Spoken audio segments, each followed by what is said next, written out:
নমস্কার বন্ধুরা, তিয়াসাস রেসিপিতে সকলকে স্বাগত জানাই। আজ আমি নিয়ে এসেছি শীতের সবজি ফুলকপি আর মূলো দিয়ে একটা দুর্দান্ত স্বাদের নিরামিষ রেসিপি, যেটা গরম গরম ভাতের সঙ্গে খেতে দুর্দান্ত লাগে। বানানো খুবই সহজ, ঘরে থাকা সামান্য কয়েকটা উপকরণ দিয়ে খুব সহজে রেসিপিটা আপনারা ঝটপট তৈরি করে নিতে পারবেন। আর খেতে তো অত্যন্ত সুস্বাদু হয়। আশা করছি রেসিপিটা আপনাদের ভালো লাগবে। আর আমার এই আজকের রেসিপি যদি আপনাদের ভালো লাগে তো অবশ্যই একটা লাইক ও শেয়ার করবেন। আর চ্যানেলে যদি নতুন হয়ে থাকেন তো প্লিজ চ্যানেলটাকে সাবস্ক্রাইব করার অনুরোধ রইল। তো চলুন দেখে নেওয়া যাক রেসিপিটা। এখানে আমি 4টে মূলো নিয়েছি আর কিছুটা ফুলকপি নিয়েছি। এবার আমি এই মূলোর খোসাগুলোকে ছাড়িয়ে নিচ্ছি। এইভাবে একটা পিলার দিয়ে মূলোর খোসাগুলোকে ছাড়িয়ে নিতে হবে। খেয়াল রাখবেন যেন একটু খোসা না থাকে। তো এইভাবে সব মূলোগুলোকে আমি ছাড়িয়ে নেব। মূলোর ঘন্ট তো আপনারা অনেকভাবে খেয়েছেন। এইভাবে ফুলকপি দিয়ে কি কখনো খেয়েছেন? যদি খেয়ে থাকেন তো তাহলে অবশ্যই জানবেন যে এর স্বাদ কেমন। আর যদি না খেয়ে থাকেন তো একবার অবশ্যই এইভাবে তৈরি করে খেয়ে দেখুন। আশা করছি আপনাদেরও খুব ভালো লাগবে। তো দেখুন সব মূলোর খোসাগুলোকে ছাড়িয়ে নিয়েছি। এবার আমি মূলোর এই দুই সাইডগুলো একটু কেটে বাদ দিয়ে দিচ্ছি। মূলোর দুই সাইডগুলো কেটে নিতে হবে। আর এই মূলোর ডাঁটিগুলো আপনারা ফেলে না দিয়ে যে কোনো চচ্চড়িতে ব্যবহার করতে পারেন। তো দেখুন সব মূলোর সামনে পিছনের দিকটা কেটে বাদ দিয়ে ফেলে দিয়েছি। এবার আমি এরকম একটা গ্রেটার নিয়েছি। এই গ্রেটারের যে মোটা অংশটা রয়েছে সেইটা দিয়ে একটু এই মূলোগুলোকে গ্রেট করে নেব।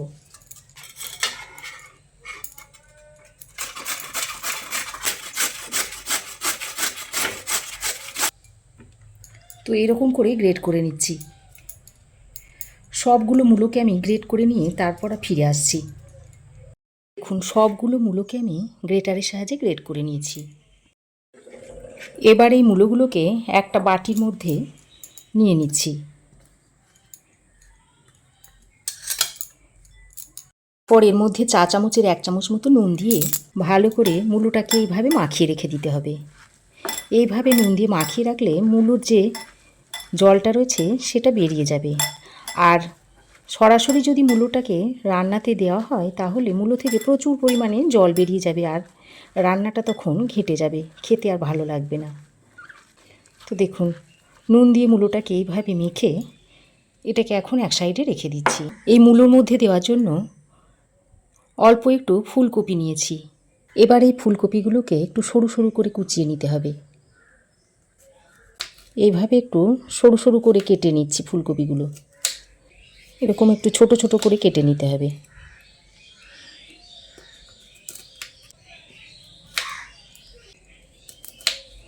তো দেখুন ফুলকপিগুলোকে আমি ছোট ছোট করে টুকরো করে নিয়েছি, তবে খুব বেশি ফুলকপি দেওয়ার দরকার নেই। আমি এই ফুলকপিগুলোকে একটা পাত্রে তুলে নিয়ে ফুলকপিগুলোকে ভালো করে ধুয়ে নেব। এবার আমি একটা মাঝারি সাইজের আলু নিয়েছি আর আলুর এই খোসাটা ভালো করে ছাড়িয়ে নিয়েছি, তারপর একবার ধুয়ে নিয়েছি। এবার এই আলুটাকে একটু ছোট ছোট করে টুকরো করে নিতে হবে। তো এইভাবে আলুটাকে ছোট ছোট টুকরো করে নিচ্ছি। তো দেখুন আলুটাকে এরকম ছোট ছোট টুকরো করে নিয়েছি। এবার এই আলুটাকে ধুয়ে নেব। এবার একটা মিডিয়াম সাইজের টমেটো নিয়েছি। টমেটোটাকে একটু ছোট ছোট টুকরো করে নিচ্ছি। মাঝখান দিয়ে টমেটোটাকে প্রথমে কেটে তারপর মুখের যে সাদা অংশটা এটা ফেলে দিতে হবে। এটা রান্নাতে দিলে ভালোভাবে সেদ্ধ হয় না। তারপর এটাকে একটু ছোট ছোট টুকরো করে নিচ্ছি। 1/2 ইঞ্চ মতো আদার টুকরো আর একটা কাঁচা লঙ্কা আমি বেটে নেব।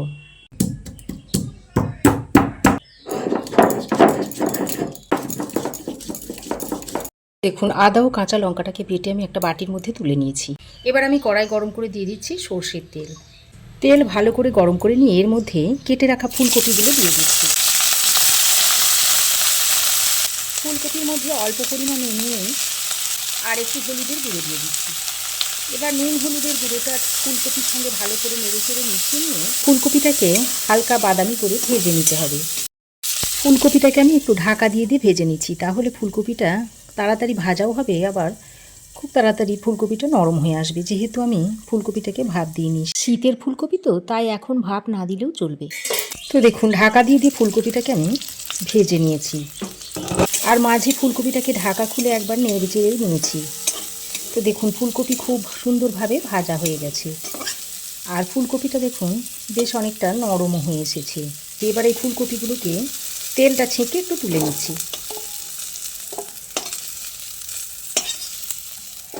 ফুলকপি ভেজে তুলে নিয়ে ওই কড়াইয়ে আরও কিছুটা সর্ষের তেল দিয়ে দিচ্ছি। এবার ফোড়নে দিয়ে দিচ্ছি একটা তেজপাতা, একটা ফাটিয়ে নিয়ে শুকনো লঙ্কা, আর হাফ চামচ মতো গোটা জিরে দিয়ে দিচ্ছি। এবার ফোড়নটাকে কয়েক সেকেন্ড নেড়ে চেড়ে ভেজে নিতে হবে। ফোড়ন থেকে যখন সুন্দর গন্ধ একটা ছাড়বে, সেই পর্যায়ে কেটে রাখা আলুগুলো দিয়ে দিচ্ছি। এবার আলুগুলোকে ফোড়নের সঙ্গে একটু ভালো করে নেড়ে চেড়ে মিশিয়ে নিয়ে এই পর্যায়ে আমি আলুগুলোকে একটু ঢাকা দিয়ে ভেজে নেব, তাহলে আলুটা খুব তাড়াতাড়ি নরম হয়ে আসবে আর ভাজাও হয়ে যাবে। তো দেখুন, ঢাকা দিয়ে আলুটাকে আমি প্রায় 3-4 মিনিট মতো ভেজে নিয়েছি। আলুর মধ্যে সুন্দর একটা কালার এসে গেলে এবার আমি এই পর্যায়ে কেটে রাখা টমেটোটা দিয়ে দিচ্ছি। এই পর্যায়ে অল্প পরিমাণে একটু নুন দিয়ে দিচ্ছি। এখানে আমি যেহেতু টমেটোটা দিয়েছি, একটু নুন দিয়ে দিলে টমেটোটা খুব তাড়াতাড়ি নরম হয়ে আসবে। তো নুনটা দিয়ে টমেটো আলুর সঙ্গে ভালো করে নেড়ে চেড়ে মিশিয়ে নিয়েছি। এবার আবারও ঢাকা দিয়ে 2 মিনিট মতো রান্না করে নিচ্ছি। তো ঢাকা দিয়ে আরও 2 মিনিট মতো রান্না করে নিয়েছি। টমেটো দেখুন বেশ অনেকটাই নরম হয়ে এসেছে। এবার আমি এই পর্যায়ে বেটে রাখা আদা আর কাঁচা লঙ্কাটা দিয়ে দিচ্ছি। বাটিটা ধুয়ে সামান্য পরিমাণে একটু জল দিয়ে দিচ্ছি। এবার এই পর্যায়ে আমি কিছু গুঁড়ো মশলা দিয়ে দেবো।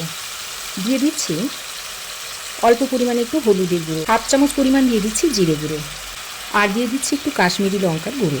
কাশ্মীরি লঙ্কার গুঁড়োটা দিলাম এই কারণেই যে আমি তো কাঁচা লঙ্কা বাটা দিয়ে রান্নাটা করছি, তাই কালারটা যাতে আসে সেই কারণে কাশ্মীরি লঙ্কার গুঁড়োটা দিয়ে দিলাম। আর এই রান্নাতে খুব বেশি মশলা দরকার হয় না, শুধুমাত্র জিরে আর হলুদের গুঁড়ো দিলেই রান্নাটা বেশ সুন্দর হয়। তো গুঁড়ো মশলাগুলো দিয়ে খুব ভালো করে নেড়ে চেড়ে মিশিয়ে নিয়েছি। এখন আমি যে মূলোটাকে নুন দিয়ে মেখে রেখে দিয়েছিলাম, সেই মূলোটাকে এইভাবে হাতের সাহায্যে একটু চেপে জলটাকে বার করে দিচ্ছি। জল সমেত মূলোটা দিলে তরকারিটা একবারে ঘেঁটে যাবে, তরকারিটা ভালো হবে না। তো এইভাবে জলটা চিপে আমি মূলোটা এর মধ্যে দিয়ে দিচ্ছি।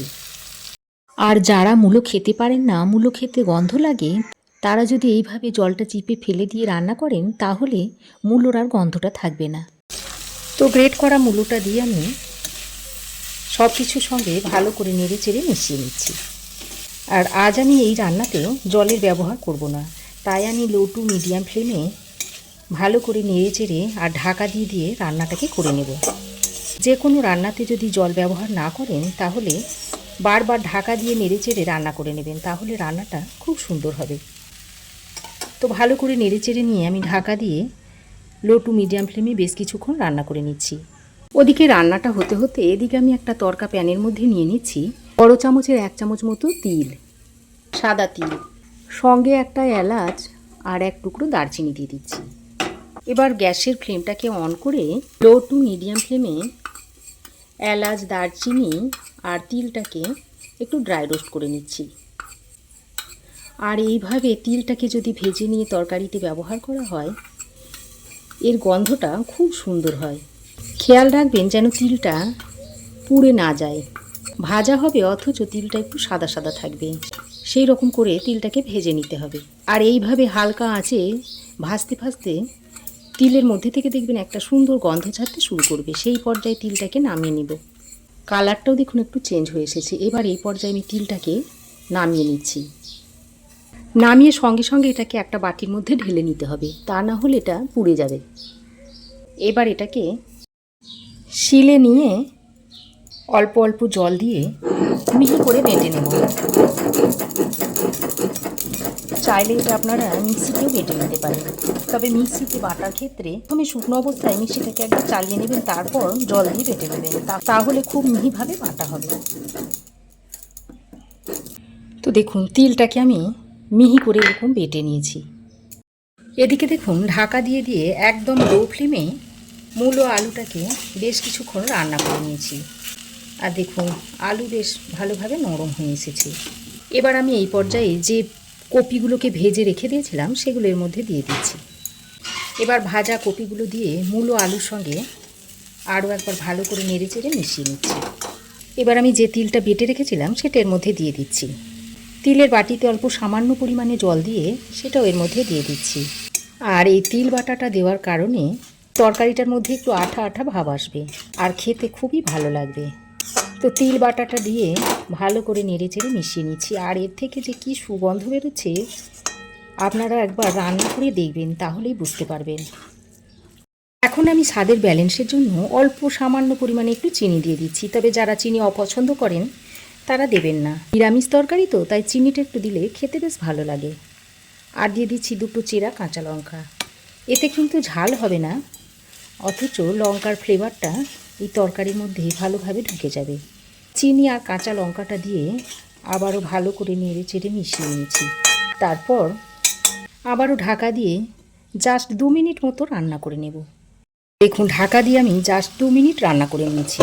সবশেষে অল্প একটু ঘি আর কিছুটা পরিমাণে ধনেপাতার কুচো ছড়িয়ে দিচ্ছি। শীতের সবজি তো, তাই একটু ধনেপাতা দিয়ে দিলাম। তো ঘি আর ধনেপাতাটাকে দিয়ে আবারও সব কিছুকে একসঙ্গে নেড়ে চেড়ে মিশিয়ে নিলেই রেসিপিটা একেবারে সার্ভ করার জন্য রেডি হয়ে যাবে। এটা আপনারা শুধু ভাতই নয়, রুটি পরোটা সব কিছুর সঙ্গেই খেতে পারবেন। খেতে অত্যন্ত সুস্বাদু হয়। ভালো করে নাড়াচাড়া করে মিশিয়ে নিয়ে এবার গ্যাসের ফ্লেমটা বন্ধ করে রেসিপিটা আপনাদের সার্ভ করে দেখাচ্ছি। গ্যাসের ফ্লেম বন্ধ করে মূলোর ঘন্টটা আমি একটা প্লেটের মধ্যে সার্ভ করে দিচ্ছি। তো এইভাবে ফুলকপি দিয়ে মূলোর ঘন্টটা আপনারাও একবার বানিয়ে খেয়ে দেখতে পারেন।